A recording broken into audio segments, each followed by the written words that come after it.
ओ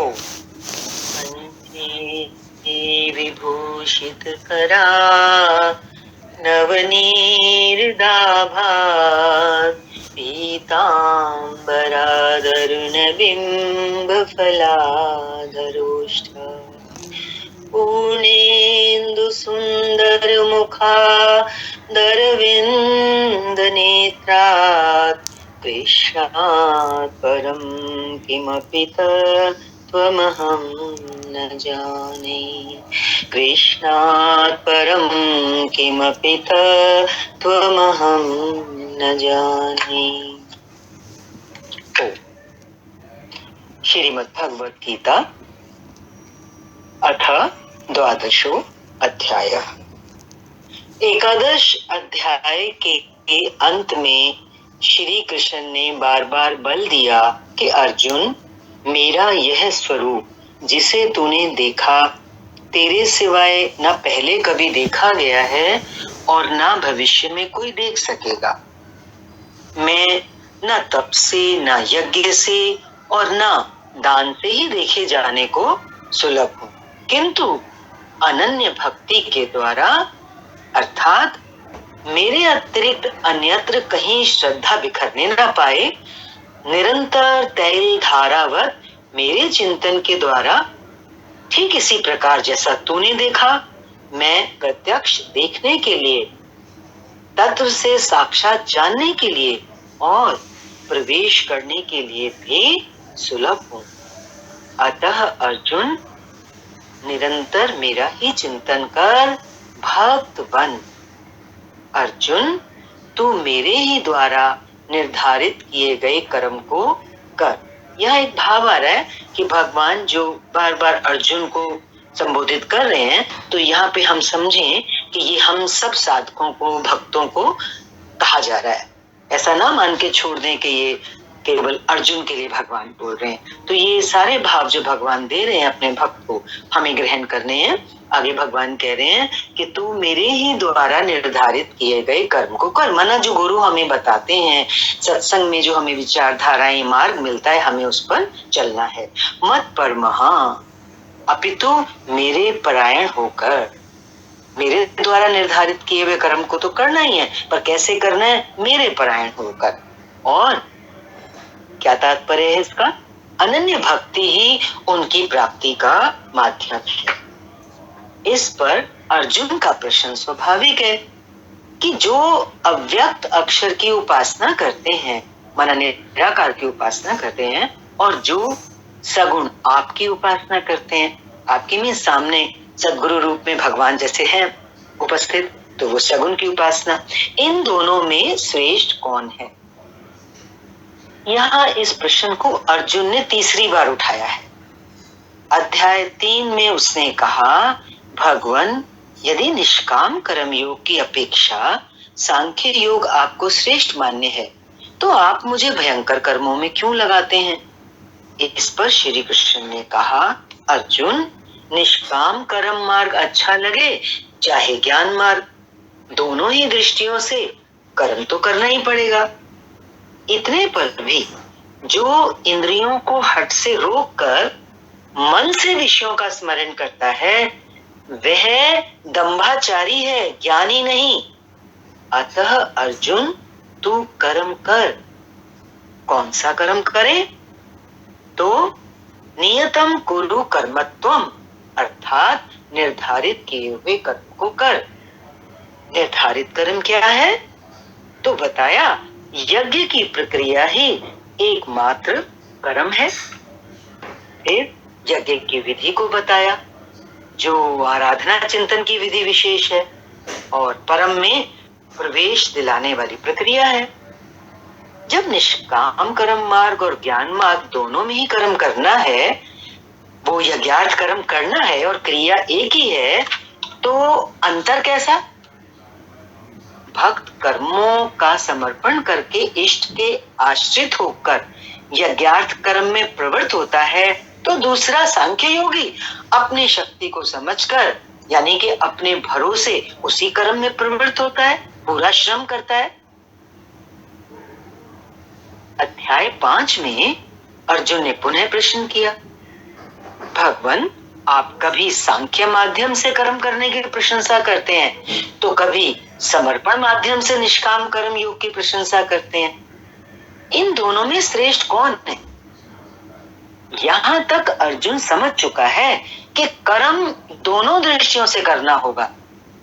फिर भी अब एक सवाल और उठा रहा है, दोनों में श्रेष्ठ मार्ग वो चुनना चाहता है, इसलिए वो पूछ रहा है कि दोनों में श्रेष्ठ कौन सा मार्ग है।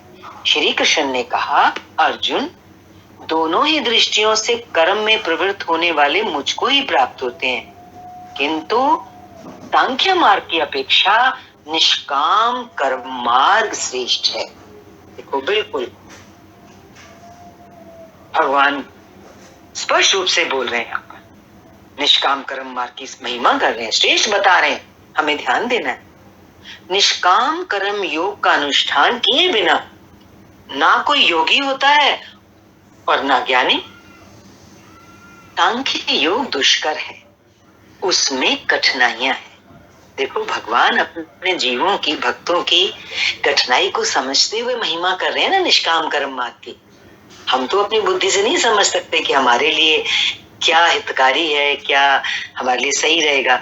तो धीरे से बता दिया ना भगवान ने कि जो ज्ञान मार्ग है, सांख्य मार्ग है, वो दुष्कर है, कठिनाइयां उसमें ज्यादा है। अब यहाँ तीसरी बार अर्जुन ने यही प्रश्न रखा कि भगवान, आप में अनन्य भक्ति से लगने वाले और अव्यक्त अक्षर की उपासना से, यानी कि सांख्य मार्ग से लगने वाले, इन दोनों में श्रेष्ठ कौन है? अर्जुन उवाच, एवं सतत युक्ता ये भक्तास्त्वां पर्युपासते, ये चाप्यक्षरम अव्यक्तम तेषां के योगवित्तमः। एवं अर्थात इस प्रकार जो अभी अभी आपने विधि बताई है, ठीक इसी विधि के अनुसार अनन्य भक्ति से जो आपकी शरण लेकर आपसे निरंतर संयुक्त होकर आपको भली प्रकार उपासते हैं, और दूसरे जो आपकी शरण ना लेकर स्वतंत्र रूप से अपने भरोसे उसी अक्षय और अव्यक्त स्वरूप की उपासना करते हैं जिसमें आप भी स्थित हैं।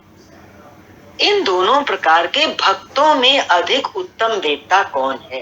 अब यहाँ प्रश्न क्या है अर्जुन का, इन दोनों प्रकार के भक्तों में अधिक कौन सा योग वेत्ता है, उत्तम योग वेत्ता है? इस पर योगेश्वर श्री कृष्ण ने कहा,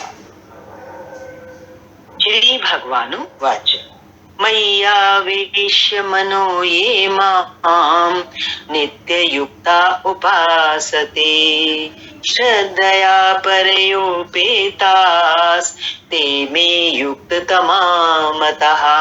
अर्जुन, मुझ में मन को एकाग्र करके निरंतर मुझसे संयुक्त हुए जो भक्त जन परम से संबंध रखने वाली श्रेष्ठ श्रद्धा से युक्त होकर मुझे भजते हैं, क्या कह रहे हैं, मुझे भजते हैं, वे मुझे योगियों में भी अति उत्तम योगी मान्य हैं। ये त्वम् अक्षर निर्देश्यम अव्यक्तम पर्युपासते, सर्वत्र गमचिन्तं च कूटस्थं अचलं ध्रुवं, सनियमेन्द्रियग्रामं सर्वत्र समबुद्धयः ते प्राप्नुवन्ति मामेव सर्वभूतहिते रतः। जो पुरुष इंद्रियों के समुदाय को भली प्रकार संयत करके मन बुद्धि के चिंतन से अत्यंत परे सर्वव्यापी अकथनीय स्वरूप सदा एक रस रहने वाले नित्य अचल अव्यक्त आकार रहित और अविनाशी ब्रह्म की उपासना करते हैं, संपूर्ण भूतों के हित में लगे हुए और सब में समान भालने वाले वे योगी भी मुझे ही प्राप्त होते हैं। ब्रह्म के उपर्युक्त विशेषण मुझसे भिन्न नहीं है। निराकार परमेश्वर के गुण और भगवान अपने लिए कह रहे हैं जो मुझ में विशेषताएं हैं वो अलग नहीं है, और जो मुझे श्रद्धा से भजते हैं और जो ये अव्यक्त की उपासना करते हैं, ये दोनों ही मुझे ही प्राप्त होते हैं, ये भी कह दिया उन्होंने। किंतु अगले श्लोक में देखो भगवान क्या कहने जा रहे हैं, क्लेशोऽधिकतरस्तेषाम् अव्यक्तासक्तचेतसाम् अव्यक्ता हि गतिर्दुःखम् देहवद्भिरवाप्यते। किंतु उन अव्यक्त परमात्मा में आसक्त हुए चित्त वाले पुरुषों के साधन में क्लेश विशेष है। देखो ये बात भगवान बार बार दोहरा रहे हैं कि वो जो अपने भरोसे करते हैं, अपने आश्रित होकर करते हैं कर्म, तो वही करना है, तो उनको जो निराकार की उपासना में लगते हैं सांख्य मार्ग से, ज्ञान मार्ग से, उनके साधन में क्लेश विशेष है। क्योंकि क्लेश क्यों है ये भी हम समझ लें, यहाँ पे भगवान बहुत अच्छा बताने जा रहे हैं। एक बार हम सब समझ लेंगे ना तो हमें भी निश्चय हो जाएगा कि हमारे लिए ये निष्काम कर्म योग क्यों हमें फॉलो करना है लाइफ में। वो कह रहे हैं कि क्योंकि देह अभिमानियों द्वारा अव्यक्त विषय गति दुख पूर्वक प्राप्त की जाती है। देह अभिमानियों द्वारा, हम देह अभिमान में बैठे ना, शरीर में बैठे हैं, शरीर को पकड़ के बैठे हैं, ये इसकी सत्ता को मानते हैं। अब शरीर में बैठ के अगर हम उस निराकार की उपासना करते हैं, उस तक पहुंचने की कोशिश करते हैं, तो वो कह रहे हैं वो गति प्राप्त करनी, वो अव्यक्त विषय गति जो वो दुख पूर्वक प्राप्त की जाती है। कठिन है। क्यों कठिन है? ध्यान से सुनेंगे। क्योंकि जब तक देह का भान है साधक को, तब तक अव्यक्त की प्राप्ति दुष्कर है। बैठे देह में है, प्राप्ति करनी है देह से ऊपर की, तो वो अव्यक्त है, आत्मा अव्यक्त है, इसलिए वो दुष्कर है। आगे और एक्सप्लेन कर रहे हैं वो इस चीज की कठिनाई को। योगेश्वर श्री कृष्ण सद्गुरु थे, अव्यक्त परमात्मा उनमें व्यक्त था। वे कहते हैं कि महापुरुष की शरण ना लेकर जो साधक अपनी शक्ति समझते हुए आगे बढ़ता है कि मैं इस अवस्था में हूं, आगे इस अवस्था में जाऊंगा, मैं अपने ही अव्यक्त स्वरूप को प्राप्त होऊंगा, वो मेरा ही रूप होगा, मैं वही हूं, इस प्रकार सोचते प्राप्ति की प्रतीक्षा ना करके अपने शरीर को ही सोहम कहने लगता है। उठ नहीं पाता उससे पहले ही, क्योंकि देह में बैठ के साधना कर रहा था कि मैं प्राप्त कर लूंगा, वही मेरा रूप है, मैं वही हूं। तो करते करते कई बार क्या होता है कि सोहम सोहम करते हुए वो देह में ही रह जाता है और उस अव्यक्त की प्राप्ति नहीं हो पाती है। यही इस मार्ग की सबसे बड़ी बाधा है। बहुत भगवान ने अच्छे से समझा दिया। बाधा वह दुखालयम अशाश्वतम में ही, दुखालयम अशाश्वतम मीन्स ये संसार दुखालय, इसी में ही वो घूम फिर कर खड़ा हो जाता है। संसार में ही था और इतनी साधना करने के बाद भी अगर वो अपने आप को देह को ही सोहम सोहम कह के उसी में वापस आ जाता है तो उसका सारा परिश्रम बेकार हो गया। किंतु भगवान क्या कह रहे हैं? किंतु जो मेरी शरण लेकर चलता है। देखो इस श्लोक की व्याख्या में ना एक लाइन बहुत अच्छी आई थी ऊपर। भगवान ने बोला था योगेश्वर श्री कृष्ण सद्गुरु थे, अव्यक्त परमात्मा उनमें व्यक्त था। तो देखो ये हम लोग समझ ले कि जो सद्गुरु होते हैं उनके अंदर जब वो अव्यक्त परमात्मा व्यक्त ही है तो फिर हम गुरु को छोड़ के कहां जाएं? अव्यक्त परमात्मा भी है सामने और वो व्यक्त रूप से हमें दिखाई भी दे रहे हैं, तो साधना सरल हो जाती है। अब आगे भगवान कह रहे हैं कि बताया ना कि वो तो घूम फिर कर जो ज्ञान मार्गी है वहीं खड़ा हो जाता है, किंतु जो मेरी शरण लेकर चलता है वह, अगला श्लोक, ये तो सर्वाणि कर्माणि मयि सन्न्यस्य मत्परः अनन्येनैव योगेन मां ध्यायन्त उपासते। किंतु जो मेरे परायण होकर संपूर्ण कर्मों, अर्थात कर्मों से क्या मतलब है यहाँ पर, संसार के कर्म नहीं ले ले, आराधना, जो मेरे प्राण होकर संपूर्ण कर्मों माना आराधना को मुझ में अर्पण करके मेरे परायण होके अनन्य भाव से कहीं और चित ना जाए, चित मेरे में ही लगा रहे, अनन्य भाव से योग अर्थात आराधना प्रक्रिया के द्वारा निरंतर चिंतन करते हुए भजते हैं। केवल मुझ में चित लगाने वाले उन भक्तों का मैं शीघ्र शीघ्र ही मृत्यु रूप संसार सागर से उद्धार करने वाला होता हूँ। इस प्रकार चित्त लगाने की प्रेरणा और विधि पर योगेश्वर प्रकाश डालते हैं। ये हमने 7वें श्लोक की अभी व्याख्या भी पढ़ दी थी। श्लोक बोल रहे हैं, तेषामहं समुद्धर्ता मृत्यु संसार सागरात् भवामि न चिरात् पार्थ मय्यावेशित चेतसाम्। बस इसमें यही आया था, केवल मुझ में चित्त लगाने वाले उन भक्तों का मैं शीघ्र ही उद्धार करता हूँ। अब आगे बताएंगे भगवान कि इस प्रकार चित्त लगाने की वो प्रेरणा और विधि पर प्रकाश डालें।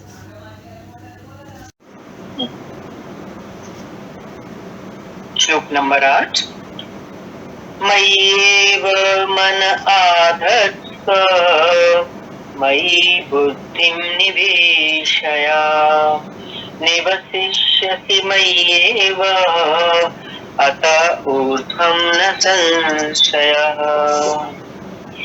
इसलिए अर्जुन, तो मुझ में मन लगा, मुझ में ही बुद्धि लगा, इसके उपरांत तू मुझ में ही निवास करेगा, इसमें कुछ भी संशय नहीं है। और मन और बुद्धि भी ना लगा सके तब क्वेश्चन है, क्योंकि जीव को लगता है कि मन बुद्धि लगाना इतना आसान थोड़ी है। जैसा कि अर्जुन ने पीछे कहा भी है कि मन को रोकना तो मैं वायु की तरह दुष्कर समझता हूँ। इस पर योगेश्वर श्री कृष्ण कहते हैं, अथ चित्तं समाधातुं न शक्नोषि मयि स्थिरम् अभ्यास योगेन ततो मामिच्छाप्तुं धनंजय। यदि तू मन को मुझ में अचल स्थापित करने में समर्थ नहीं है तो हे अर्जुन, योग के अभ्यास द्वारा मुझे प्राप्त होने की इच्छा कर। तो योग के अभ्यास द्वारा प्राप्त कैसे किया जाएगा बता रहे हैं। योग लगाने का अभ्यास का साधन है, जहां भी चित्त जाए वहां से घसीट कर उसे चिंतन क्रिया में लगाने का नाम अभ्यास है। अब भगवान बहुत दयालु हैं, कृपालु हैं। भगवान अपने आप ही आगे कह रहे हैं, अगर यदि ये भी ना कर पाए तो अगले श्लोक में साधन बता रहे हैं तीसरा, अभ्यासे समर्थोऽसि मत्कर्मा परमो भव मदर्थमपि कर्माणि कुर्वन् सिद्धिमवाप्स्यसि। यदि तू अभ्यास में भी असमर्थ है तो केवल मेरे लिए कर्म कर। माना, इसका क्या अर्थ हुआ? माना जो तू आराधना करेगा ना, तो आराधना करने में तत्पर हो जा। इस प्रकार मेरी प्राप्ति के लिए कर्मों को करता हुआ तो मेरी प्राप्ति रूपी सिद्धि, मेरे लिए कर्मों, मेरी प्राप्ति के लिए कर्मों को करेगा, मुझे निमित्त बना के, मेरे समर्पित होके, तो तू मुझे प्राप्त होगा। अर्थात अभ्यास में पार ना लगे। अभ्यास में क्या था? मन को घसीट के लाना है। तो क्या करो? देखो, अब सरल भाषा में बता रहे हैं, साधना पथ में लगे बर रहो। मेरी प्राप्ति के लिए कर्मों को करता हुआ, जब अभी बोला ना भगवान ने, तो क्या मतलब है? इसका कोई सुनने वाला श्रोता गलत मीनिंग ना लगा ले। करना ये है कि हमने जो इस रास्ते पर पैर रखा है, हम अपना कदम पीछे ना रखें। बस साफ कह रहे हैं कि अगर अभ्यास भी पार ना लगे, तो चित्त को भी घसीट के मुझ में ना लगा सके, तो साधना पथ में लगे भर रहो। श्रवण करते रहो, सत्संग सुनते रहो, अच्छी पुस्तकें पढ़ते रहो, अपना नियम बना के रखो, भजन बोलो, साधना पथ में लगे रहो। तो यहाँ भगवान हमें 4 साधन दे रहे हैं। अभी 3 हो चुके हैं। पहला साधन अभी आया था, चित्त को बार बार लगाना है, लक्ष्य पर दृष्टि रखनी है। चित्त जहां भी जाए, नंबर 2 वहां से घसीट के वापस लाना है। वो भी ना हो तो सारे कर्मों को परमात्मा के चरणों में समर्पित करना है। जितने भी लौकिक कर्म हो चाहे पारमार्थिक कर्म हो, संसार के भी कर्म और परमार्थ के भी, वो सांसारिक भोग का को उद्देश्य नहीं बनाना है, बल्कि भगवत प्राप्ति को उद्देश्य बनाकर सारे कर्म करने हैं। ये हो गया संपूर्ण कर्म किस उद्देश्य से करने। अगले श्लोक में एक और साधन बता रहे हैं भगवान। अथैतदप्य शक्तोषि कर्तुम् मद्योगमाश्रितः सर्वकर्म फल त्यागम ततः कुरु यतात्मवान। यदि इसे भी करने में असमर्थ है, तीसरा साधन क्या बताया कि तू संपूर्ण कर्मों को मेरे निमित्त कर, मेरी प्राप्ति के लिए कर। अगर वो भी तू नहीं कर सकता है, देखो देखने की बात क्या है, भगवान हम जीवों की जो स्थिति है उसका कितना, उसको सामने रख के हमें सरल से सरल, ये भी नहीं कर सकता है तो ये कर ले, ये भी नहीं कर सकता है तो ये कर ले, कितनी कृपा कर रहे हैं भगवान। अब देखो वो कह रहे हैं कि अगर तो ये भी करने में असमर्थ है, जो भी तीसरा साधन बताया, तो चौथा साधन बता रहे हैं तो संपूर्ण कर्मों के फल का त्याग कर दे। माना लाभ हानि की चिंता छोड़कर। कर्मों के फल का त्याग करने से क्या तात्पर्य है, लाभ हो तो भी खुशी नहीं करनी और हानि हो तो उसकी दुख नहीं करना। लाभ हानि से हमें जुड़ना नहीं है, उसकी चिंता छोड़कर मद्योगा, मेरे से जुड़ने के आश्रित होकर, मेरे समर्पण होकर, मेरे परायण होकर, वही कह रहे हैं आगे, अर्थात समर्पण के साथ आत्मवान महापुरुष की शरण में जा।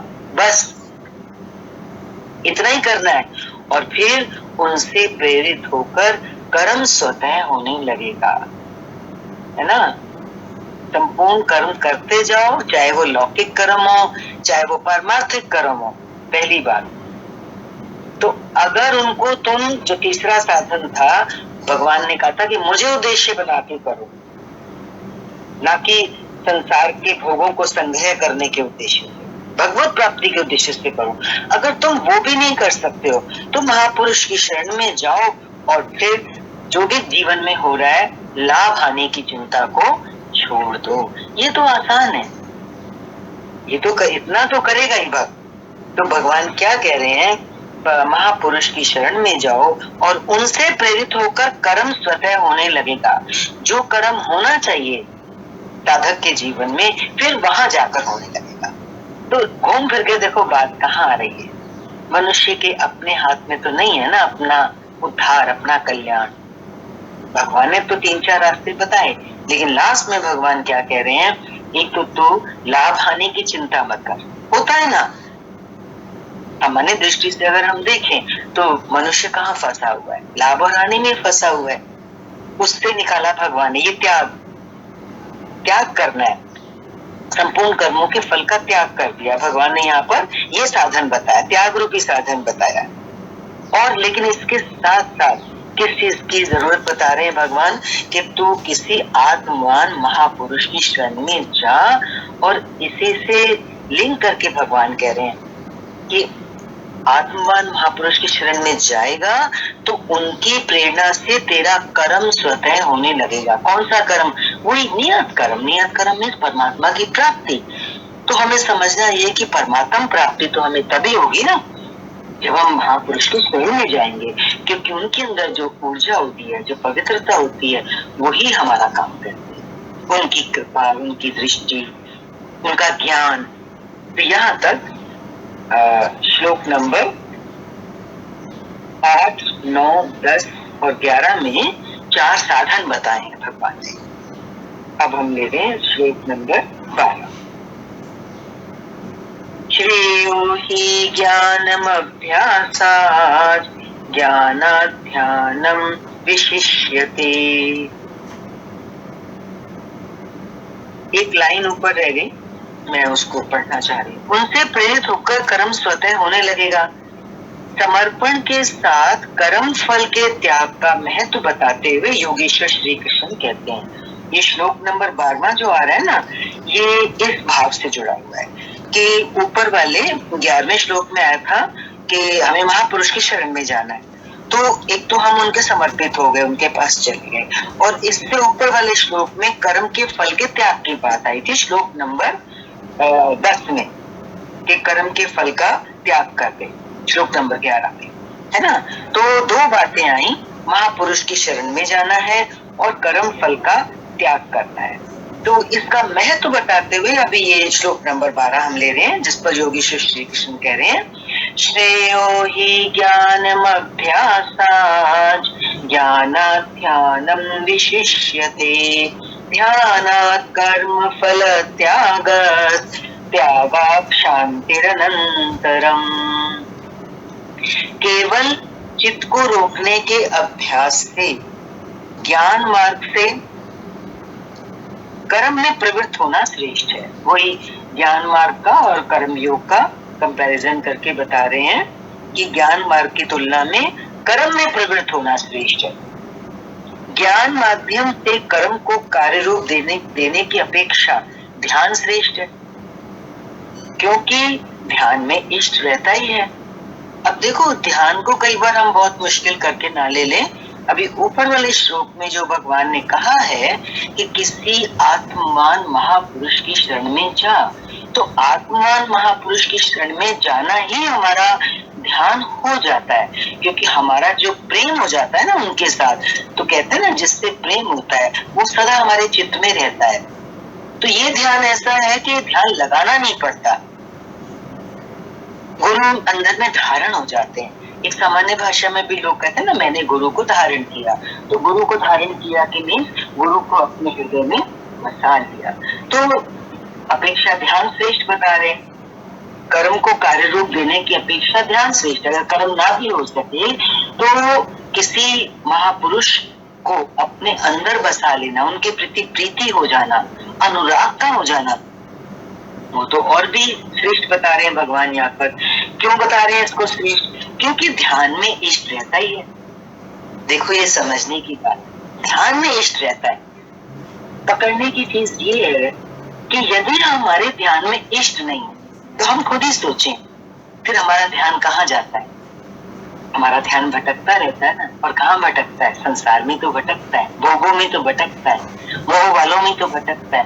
अगर हमने महापुरुष की शरण लेगी, अपना एक इष्ट निर्धारित कर दिया, चाहे वो कोई देवी देव किसी रूप, भगवान के रूप को भी ले सकते हैं। अगर हमें आत्मवान महापुरुष नहीं है सामने, तो कृष्ण को, राम को, किसी को अपना आदर्श बनाएंगे, इष्ट बनाएंगे, फिर उनको अंदर में धारण करेंगे, तो वो तो ध्यान में रहेगा। वो इजी है और आसान बता रहे हैं उसको, क्योंकि ध्यान में इष्ट रहता ही है। ध्यान से भी और श्रेष्ठ क्या बता रहे हैं भगवान आगे? संपूर्ण कर्मों के फल का त्याग श्रेष्ठ है। संपूर्ण कर्मों के फल का त्याग श्रेष्ठ बता रहे हैं। क्यों? क्योंकि इष्ट के प्रति समर्पण के साथ ही योग पर दृष्टि रखते हुए कर्म फल का त्याग करने से उसके योगक्षेम की जिम्मेदारी इष्ट की हो जाती है। ये तो और भी अच्छा हो गया कि हमारे योगक्षेम का भार हमारे इष्ट पे आ गया। पर कब? जब हम अपने कर्म के फल का त्याग कर देते। कर्म के फल का त्याग का क्या मतलब है? जैसे ऊपर आया ना, लाभ और हानि में हमारी दृष्टि समान रहे और शांति भी मिलती है। जब हम कर्म के फल पे दृष्टि नहीं रखते हैं तो मन शांत रहता है। खुद भी अनुभव करके हम देखिए, हमने कोई कर्म किया और हमारा मन उसके फल से जुड़ा रहे तो चिंतित रहता है मन, क्या फल निकलेगा, और अगर फल हमारे अनुकूल नहीं होता तो हम दुखी होते हैं। तो बोला कि इष्ट के प्रति समर्पण के साथ एक बार हमने इष्ट अंदर में धारण कर दिया, तो उसके बाद कर्म फल का त्याग करने से फिर हमारे योगक्षेम की जिम्मेदारी इष्ट की हो जाती है। फल फिर चाहे कुछ भी निकले, कर्म फल के त्याग का क्या मतलब है? फिर फल कुछ भी निकले हमें नुकसान नहीं होने वाला। कारण? क्योंकि हमने इष्ट को धारण कर लिया ना, तो हमारे योगक्षेम की जिम्मेदारी किसके ऊपर होगी? इष्ट के ऊपर होगी। कितना बचा रहे हैं भगवान।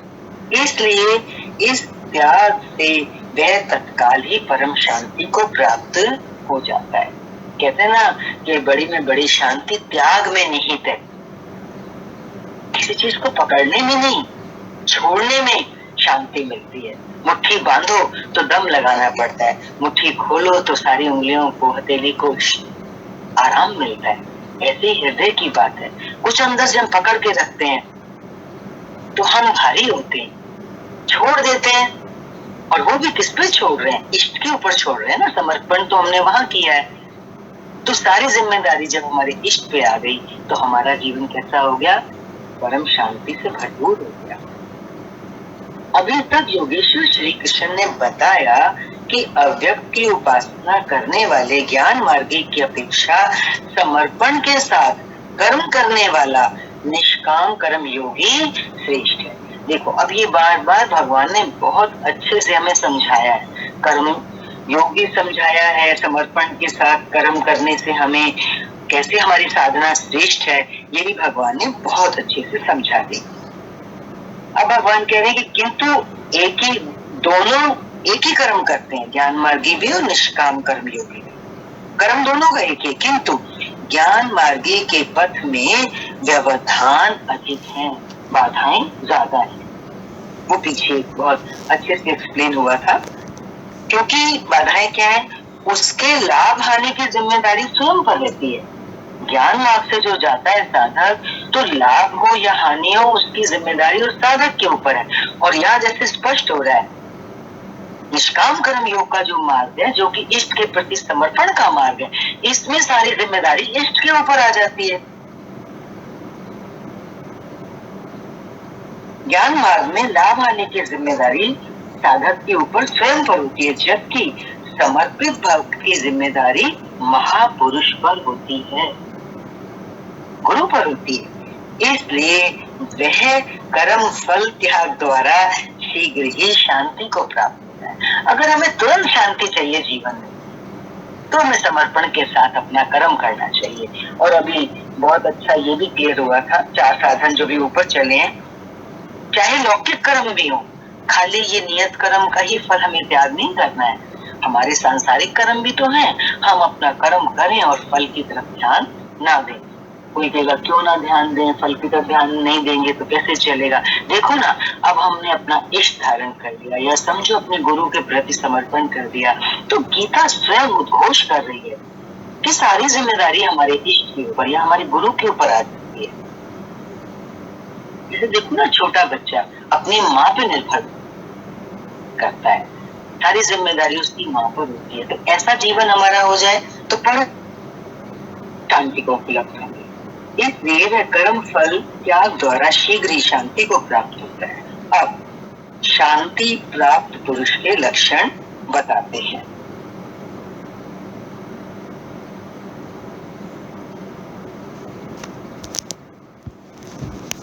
अद्वेष्टा सर्वभूतानां मैत्रः करुण एव च, निर्ममो निरहंकार समदुःख सुख क्षमी। ये है श्लोक नंबर 13। 13वें और 14वें श्लोक में सिद्ध भक्त के ना 12 लक्षण आए, वो चलेंगे।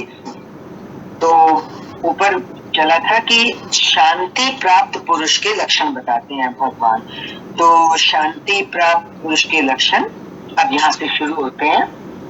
इसमें 13वें श्लोक में 7 लक्षण आए हैं कि जो इस प्रकार शांति को प्राप्त होता है, जो अपने इष्ट के प्रति समर्पण भाव से चलता है, उसके इस श्लोक में 7 लक्षण है। इस प्रकार शांति को प्राप्त हुआ जो पुरुष सब भूतों में द्वेष भाव से रहित, नंबर 1, सबका प्रेमी, नंबर 2, और हेतु रहित दयालु है, ये नंबर 3 लक्षण हुआ शांति को प्राप्त हुए साधक का। और चौथा ममता से रहित है, 5वां अहंकार से रहित है, 6वां सुख दुख की प्राप्ति में सम है, और 7वां क्षमावान है। आज इतना ही। ओम शांति शांति शांति।